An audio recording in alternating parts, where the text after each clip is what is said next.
بالنسبه للكيك ديالنا نحتاجو 3 البيضات، كاس لاروب سنيده، وغنطربوهم بالطرب الكهربائي او العادي. غنضيفو نص كاس تاع الزيت،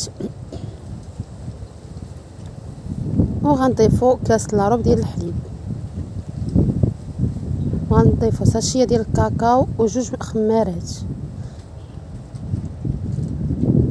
كنضيفو كاس ونص تاع الدقيق حتى لجوج كيسان على حساب البيض ديالكم واش كبير او صغير.